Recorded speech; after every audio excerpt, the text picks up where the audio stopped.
gentlemen of Bungle. Hope you're doing well, and I hope you're having a great day. Today, we are going over Enlisted, the World War II free-to-play first-person shooter. Much requested. Let's talk about, hey Bungle, talk about Pz.IV F2 and the Battle of Tunisia Campaign. Now, if you're watching this video, first-time viewer, possibly first-time subscriber, maybe wondering, Bungle, what do you do here? Well, I give you an overview, kind of telling you, what are we talking about, what are we reviewing today. Next, I talk about the performance. Is it good? Is it bad? And lastly, is it worth it? So without further ado, let's begin diving into the overview. So you get the Pz.IV F2 at level 32 for the Axis in the Battle of Tunisia Campaign. This comes as a rank 3 tanker class. So be aware that you can take this tank out alongside the Pz.III, since this is a totally different tanker class. Now, moving down to its performance, the real question is here, how does the Pz.IV F2 compare to, let's say, the Pz.III or even the Italian tanks that are in the Axis campaign for the Battle of Tunisia Campaign? This gets a 75mm long-barreled KwK49 L43 cannon. And this cannon comes with two types of rounds. You get your armor piercing and your high explosive. The gun is very, very good on the Pz.IV F2. This gun has the capabilities with high explosive of penetrating M4 Shermans, as well as dealing massive damage to Crusaders, as well as A-13s.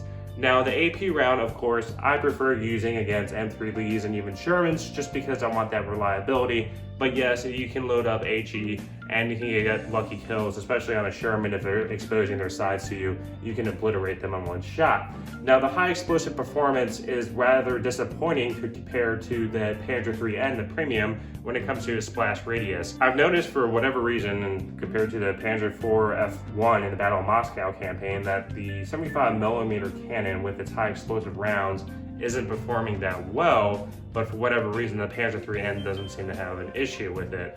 So I think it's more based on the tank. I don't know if they rolled back certain damage values per tank, but it just seems that when you try to use the high explosive rounds, especially on this long barrel 75mm cannon, that it's not performing as well as you would think, especially compared to the short barrel 75mm Pz.III and Premium.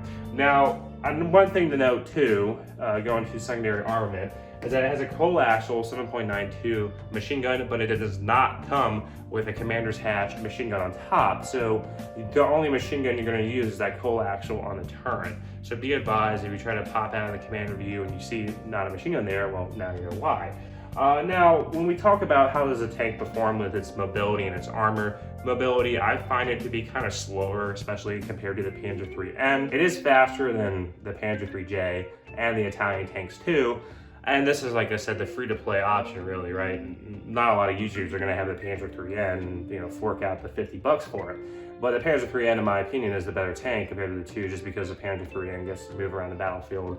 And for, one of the big things, too, is when we talk about the armor, we realize that the armor isn't really that good, in my opinion. It can be dealt with by Shermans, it can be dealt with by A-13s, and, of course, the Lee with its 75mm traverse cannon. So the armor on it generally is okay. It's not great, it's not terrible, but don't expect it to be invulnerable, especially if you're facing against a Sherman. You will get penetrated by that Sherman. Now, moving down to, is it worth it? Is this really worth picking up? So, objectively speaking, if you are a free-to-play player, you do not have the Pz.III, this is a good free-to-play tank. Now, if you have the Pz.III, the premium tank for the Battle of Tunisia for the Axis, you will realize that the Pz.III is the better tank.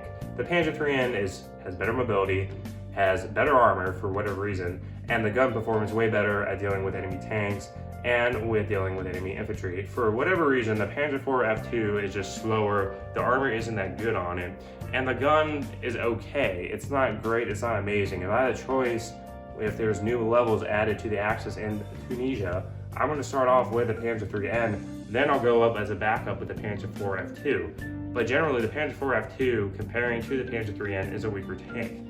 Now, like I said, if you're a free-to-play player, this is going to be the best tank that the Axis have in Tunisia, hands down. But if you're a premium player, you realize that the Pz.III actually is the better tank of the two. But that's my 2 cents.